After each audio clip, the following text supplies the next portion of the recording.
इसीलिए कभी कभी ऐसा लगता है कि मानवता एक ऐसे भयंकर कागार पर खड़ा हुआ है कि एक विस्फोट में ही पूरे विश्व का विनाश हो सकता है।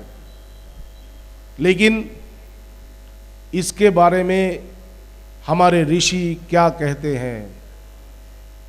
हमारे ऋषि, हमारे मुनि, जो हम कहते हैं कि हम भारतवर्ष ऋषि मुनियों का देश है, वो क्या कहते थे, वो क्या चर्चा करते थे, इनके बारे में हमें पता नहीं है। वो कह के गए हैं, सृंदन्तु विश्वे अमृतस्य पुत्रा। ये समस्त विश्व, हे समस्त विश्ववासी, आप सुनिए कि हम सभी अमरत्व के संतान हैं। एकमेव द्वितीयम नेह नानास्ति किंचना। हे विश्ववासी, आप सभी सुनिए कि हम सभी एक हैं, हम कभी दो नहीं हुए। और ये जो नाना प्रकार के लोग देखते हैं, ये जो नाना प्रकार की वस्तुएं देखते हैं, ऐसा कोई नानात्व नहीं है, बहुत्व नहीं है, केवल एक है। उस एकत्व का संधान हमारे ऋषियों ने किया था। आज भी साइंस, विज्ञान, प्रगति, फिजिक्स उस एकत्व की संधान कर रही है। हम लोग स्ट्रिंग थ्योरी के बारे में जानते हैं, हम लोगों को ये जो आइंस्टाइन के बारे में हम जानते हैं, स्टीफन हॉकिंग जो आज के साइंटिस्ट हैं, उनके बारे में हम जानते हैं, स्ट्रिंग थ्योरी के बारे में जानते हैं। ये क्यों है? वो भी तो उसी एकत्व का खोज कर रहे हैं, वो भी तो उस संधान की खोज कर रहे हैं जहां से सब कुछ हुआ है, जहां से सब कुछ आया है। लेकिन हमारे ऋषि कहते हैं कि वो बाहर नहीं है, बाहर में खोजने से नहीं मिलेगा। खोजना कहां होगा? खोजना होगा अपने हृदय में। बचपन से सुने हैं कि भगवान मेरे हृदय में रहता है, ये सब लोग जानता है। लेकिन ये जानना कैसा है? ये जानना उसी प्रकार से है कि जिस आदमी ने दिल्ली नहीं देखा, वो कुतुब मीनार के बारे में जानता है कि कुतुब मीनार दिल्ली में है। उसने पढ़ा है, उसने सुना है। ये जो पढ़ना, सुनना, सोचना, ये सब क्या है? ये सब भी ज्ञान है, लेकिन इसे कहता है परोक्ष ज्ञान। मतलब ये संपूर्ण ज्ञान नहीं है। ईश्वर हमारे अंदर है, ये बात हमने सुना है, हम दूसरों को कहते हैं, लेकिन ये ज्ञान पूर्ण ज्ञान नहीं है। क्यों? क्योंकि हमने उस ईश्वरत्व को अनुभव नहीं किया अपने अंदर। हमें उस ईश्वरत्व को अपने अंदर अनुभव करना होगा। ये बच्चे या बूढ़े की बात नहीं है। अध्यात्म किसी व्यक्ति विशेष, किसी उम्र विशेष की विषय नहीं है। आध्यात्मिकता सभी का विषय है। भगवान, ईश्वर, आत्मा, ज्ञान, सत्य, शक्ति हम सभी को चाहिए। एक चींटी को भी शक्ति चाहिए। जिस प्रकार से मुझे शक्ति चाहिए, उसी प्रकार से एक चींटी को भी शक्ति चाहिए। तो ये सभी का विषय है। भगवान या ईश्वर का मतलब है संपूर्ण ज्ञान। भगवान या ईश्वर का मतलब है संपूर्ण शक्ति। भगवान या ईश्वर का मतलब है संपूर्ण प्रेम, जिस प्रेम से हम कह सकते हैं कि सभी एक हैं, हम सभी एक हैं, हमारे अंदर कोई भेद नहीं है। हर धर्म एकत्व की बात करता है, हर धर्म शांति की बात करता है, हर धर्म भाईचारे और प्रेम की बात करता है। लेकिन वास्तविकता क्या है? वास्तविकता है हर जगह पे मारपीट है। उस दिन जब बीएचयू में हम गए, बात कर रहे थे, इंटरनेशनल पीस सोसाइटी है, वहां पे कुछ लोग पीस के बारे में कहते हैं, शांति के बारे में कहते हैं, शांति के बारे में रिसर्च हो रहा है। वहां पे हमने कहा कि if a person is not peaceful he cannot find peace. शांति की कौन बात कर सकता है? कौन देगा शांति? जिसे शांति है, जो शांति पूर्ण है, जिसे अपने अंदर शांति मिल चुका है, वही तो शांति देगा। ओबामा की तरफ हम लोग देखते हैं, वो हमें शांति देगा। क्या ओबामा हमें शांति दे सकता है? वो तो खुद एक अशांत आदमी है, सुबह से लेकर रात तक वो अशांति में घूम रहा है। उसका शांति अशांति लेकर के आएगा। शांति पाने के लिए क्या करना होगा?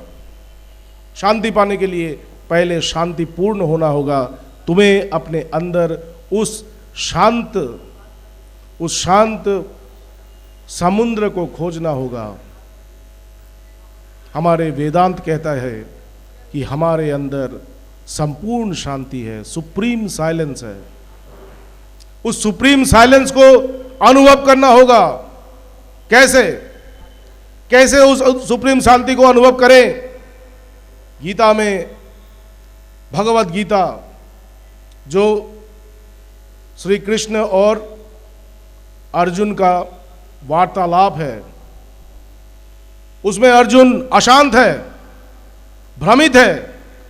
उसे समझ नहीं आ रहा है कि क्या किया जाए, क्या नहीं किया जाए।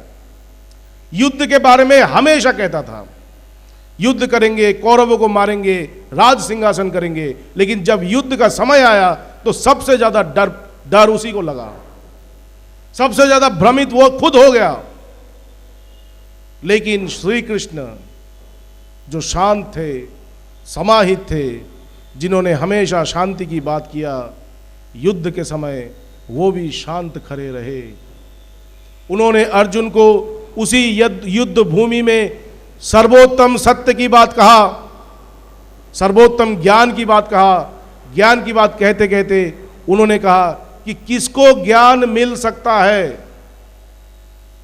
ये जो ज्ञान है, ये जो सर्वोत्तम ज्ञान है, जिसके बारे में अध्यात्म कहता है, वेदांत कहता है, हर धर्म शास्त्र कहता है, ये किसे मिलना चाहिए? उसे नहीं जो उन मठ मंदिरों में बैठे रहते हैं, जो गिरी गुफाओं में बैठे रहते हैं, उसे नहीं। तो किसको? श्रद्धावान लभते ज्ञानम तत्पर संजितेन्द्रिय। श्रद्धावान, भारतवर्ष श्रद्धा का देश है। आप लोग सभी स्कूलों में पढ़ते हैं, हम भी स्कूल में पढ़ते थे। जैसे आप आज सोचते हैं वैसे हम भी सोचते थे आज से 20 साल 25 साल पहले। हम भी सोचते थे कि यहाँ पे कुछ नहीं है, हमको और हमारे सपने हैं। लेकिन जब हम इस मोड़ पे खड़े हुए हैं, जीवन के इस मोड़ पे खड़े हुए हैं, हमें ऐसा लगता है कि अगर हम और ज़्यादा श्रद्धा से अपने अध्यापकों से सुनते, अगर हम और ज़्यादा श्रद्धा से अपने किताबों को पढ़ते, अगर हम और ज़्यादा मेहनत करते, अपने मन को और ज़्यादा पढ़ाई में लगाते, शायद हम और अच्छे इंसान बनते। हम इंजीनियर बनते या डॉक्टर बनते या क्या बनते, ये नहीं, हम शायद और अच्छा इंसान बनते।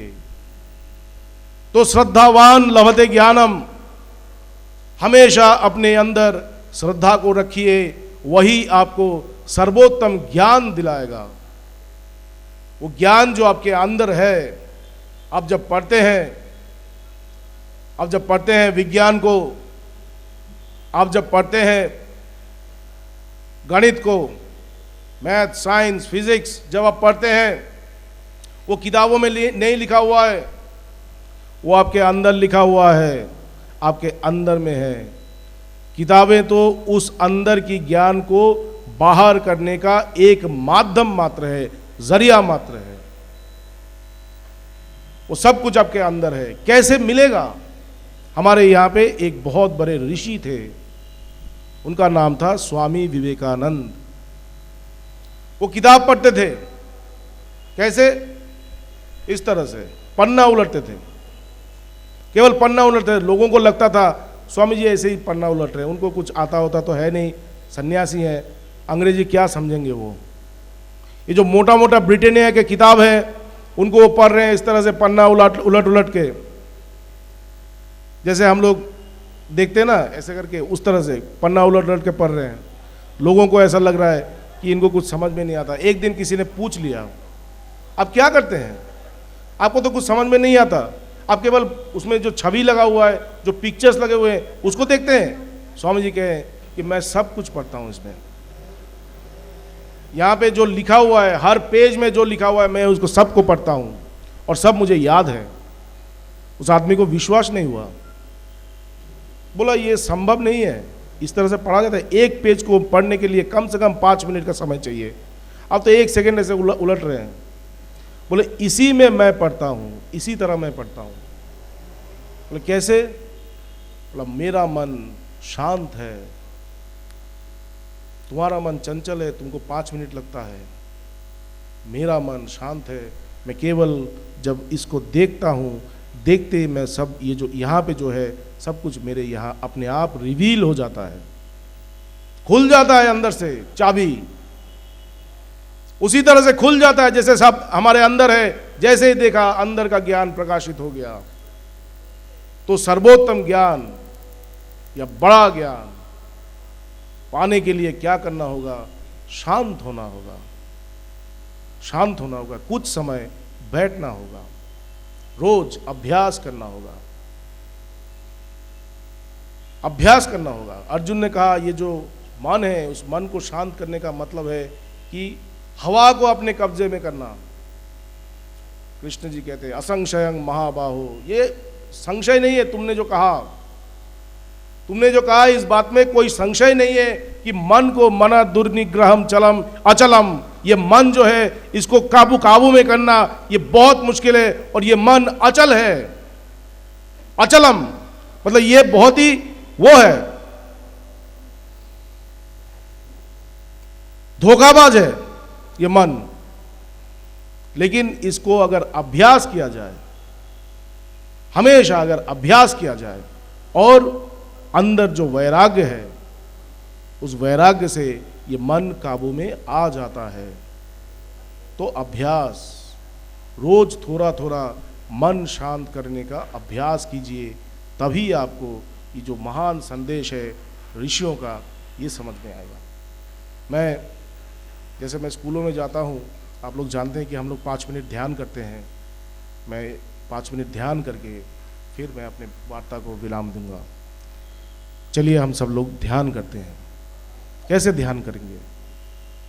जिसको भी प्रेम करते हैं, जिसके प्रति भी मन बहुत ज़्यादा आकर्षित होता है, माँ बाप भाई बहन दोस्त सखा सखी, जिसके प्रति भी मन आकर्षित, किसी भगवान शंकर जी, हनुमान जी, पार्वती जी, शिव जी, ये कृष्ण जी, राम जी, जिसके प्रति भी मन आकर्षित होता है, उसे समझिए कि वो आपके हृदय में है। सोचिए, कल्पना कीजिए कि वो मेरे हृदय में है। अपने आँखों को बंद करके केवल उनको 5 मिनट देखिए। यही सर्वोत्तम ध्यान है। चलिए करते हैं।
धन्यवाद, धन्यवाद।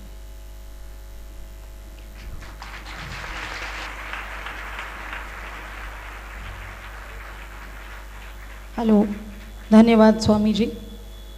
आपके द्वारा प्रस्तुत विचारों को मैं अत्यंत संक्षेप में कहना मेरे सामर्थ्य से बाहर है, लेकिन फिर भी जो 3 बातें मुझे समझ में आई हैं वो ये हैं कि जिस प्रकार रंग बिरंगे मोती होते हैं, उसी प्रकार हमारे आसपास ये सारे ही धर्म हैं। और जिस तरीके से एक रंग बिरंगी मोतियों की माला हमारे शरीर को सुंदर बनाती है, उसी प्रकार अलग अलग धर्मों के जो ये मोती इस संसार में बिखरे हुए हैं, उसको एक परमात्मा रूपी धागे से अगर हम पिरो लें और उसे अपने ऊपर धारण करें, तो वो हमारे मन और हमारी आत्मा को सुंदर बनाएगी।